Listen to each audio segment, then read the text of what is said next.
Circular sleeves with plain स्लीव्जची cutting करूया। त्यासाठी मी हे 4 पदरी कापड घेतलेलं आहे, कारण मला सर्क्युलर स्लीव्ज जी आहे ती 2 पदरात करायची आहे। 2 लेयर आहे माझे, त्यामुळे मी 4 घेतलेले आहे। जर तुम्हाला सिंगलच घ्यायचं असेल तर तुम्हाला 2च फक्त पदर करावं लागेल। अशा प्रकारे मी एक राऊंड करून घेतलेला आहे। त्यानंतर मला स्लीव्ज लेंथ घ्यायची आहे, तर मी आधी जो आपला आर्म होल साइड आहे, म्हणजे खालची बाजू आहे स्लीव्जची, ती कट करणार। ती वरच्या बाजूपेक्षा आपण छोटी कट करणार। जसं की इथे 3 इंच घेत आहे ही साइड, तर त्याच्या अपोजिट वरच्या बाजूला मी 6 इंच घेणार, म्हणजे मला थोडी मोठी पाहिजे आहे सर्क्युलर। त्यानंतर यापासून इथपर्यंत मी 5 इंचाचा डिस्टन्स घेणार आहे, आणि हा जो राऊंड आहे तो मी आर्म होल जेवढा असेल आपला तेवढा घेणार। जसं की आर्म होल 8 इंच आहे, तर मग मी इथे 8 इंच यायला पाहिजे अशा प्रकारे घेणार। आणि जवळपास सगळ्यांचं 8 8.5 इंच इतकंच असतं, तर त्यामुळे आपल्याला तितकंच घ्यायचं आहे। जे हाफ पार्ट सर्कल हा जो आहे 8 इंच, आणि त्याचा दुसरा बाजू सुद्धा तसाच 8 इंच आपल्याला मोजून काढायचा आहे। आणि अशा प्रकारे हा सर्कल तयार होईल। हा आहे पूर्ण आपला आर्म होल, म्हणजे जिथे आपण स्लीव्ज अटॅच करतो ते आपल्याला कट करून घ्यायचं आहे। आता सर्व कटिंग करून घेऊया आपण। अतिशय सिंपल पद्धतीने आपल्याला हे अम्ब्रेला स्लीव्ज कट करता येतं। नेहमी जेव्हा आपण अम्ब्रेला करतो तेव्हा खालचा भाग जो आहे आपल्या स्लीव्जच्या खालचा भागची लेंथ ही कमी ठेवायची आणि वरची ही मोठी ठेवायची। ज्या प्रकारे मी इथे केलेलं आहे, खाली 3 इंच घेतलेला आहे आणि वरच्या बाजूला 6 इंच घेतलेला आहे स्लीव्ज।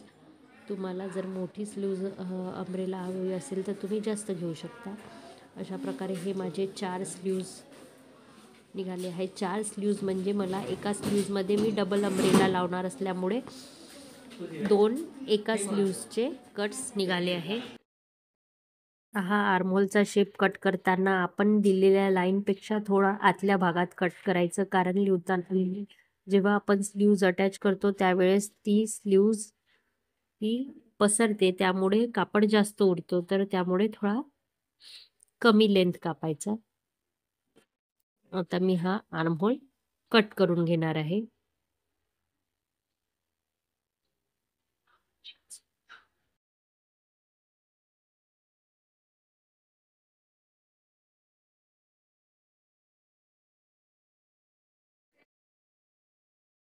कट झाल्यानंतर आपल्याला अशा प्रकारची दिसेल। हा अम्ब्रेलाचा वरचा भाग आहे जो मोठा आहे, आणि खालचा भाग हा छोटा आहे। हे अशा प्रकारे आता आपण याचे कॉर्नर्स जे आहे ते आपण इथे पिको पण करू शकतो। मी इथे मशीननी शिलाई करून घेत आहे। मशीननी शिलाई करताना फिनिशिंगकडे खूप लक्ष द्यावं लागतं, हळूवारपणे करावं लागतं, त्यामुळे शक्यतो इथे आपण पिको करून घेणे योग्य आहे। तर हळूहळू आपण ही फिनिशिंग करून घेऊया।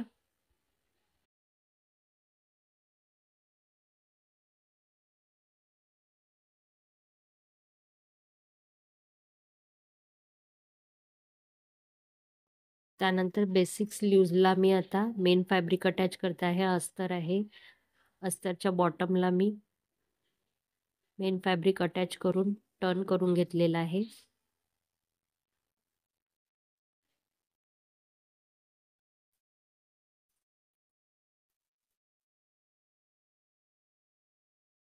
अशा प्रकारे मी हा बॉटम स्टिच करून घेतला।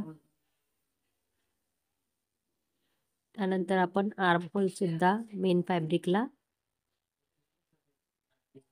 आर्महोल वरून पण शिलाई मारून घेऊया, आणि त्यानंतर आपण साइड मेजरमेंट घेऊन साइड शिलाई सुद्धा बेसिक स्लीव्जला मारून घेऊया।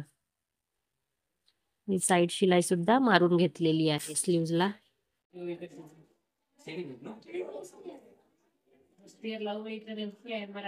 त्यानंतर तो अम्ब्रेला जो आहे आपण आताच स्टिच केलेला, तो आपल्याला बेसिक स्लीव्जच्या आर्महोलवर अटॅच करायचा आहे। तर अशा प्रकारे मी आर्महोल वर ते पूर्ण राऊंड मध्ये अटॅच करून घेणार आहे. हा माझा टॉप आहे ज्याला मला ही स्लीव्ज अटॅच करायची आहे. मी अशा प्रकारे आर्म अटॅच करून घेतलाय. बघू शकता किती सुंदर दिसते आहे. बेसिक स्लीव्ज वर अम्ब्रेला स्लीव्ज अटॅच करून घेतलेला आहे. आता ती अम्ब्रेला स्लीव्ज आपण आपल्या टॉपला अटॅच करूया. त्यामुळे पहिले सेंटर काढून घेऊ, खालचा आर्महोलचा सेंटर. तिथून मी स्टिच करणं सुरू करेल आणि पूर्ण राऊंड मध्ये हळूहळू हळूहळू पूर्ण आपण स्टिच करून घेणार आहोत. स्टिच करताना तुम्ही बघू शकता की मी टॉपचा फ्रंट साइड वर कशा प्रकारे स्लीव्सची बॅक साइड ठेवलेली आहे तशाच प्रकारे आपल्याला अटॅच करायचं आहे. कुठली साइड कुठल्या साइडवर ठेवून आपल्याला ठेवायची आहे म्हणजे दोन्ही फ्रंट साइड एकमेकाच्या वरती आलेले आहे. फ्रंट वर दुसरी फ्रंट स्लीव्सची फ्रंट अशा पद्धतीने आपल्याला तो स्लीव्स पूर्ण राऊंड मध्ये गोल आकारामध्ये अटॅच करून घ्यायचा आहे.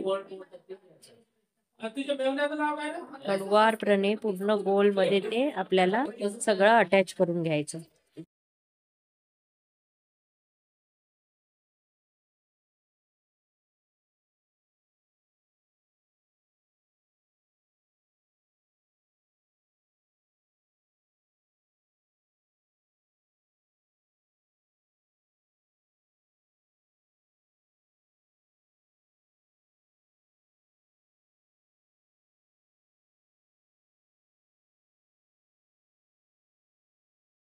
स्लीव्स केल्यानंतर आपल्याला अशा प्रकारे ती दिसेल. इथे बेसिक स्लीव्स त्याच्यावरती अम्ब्रेला.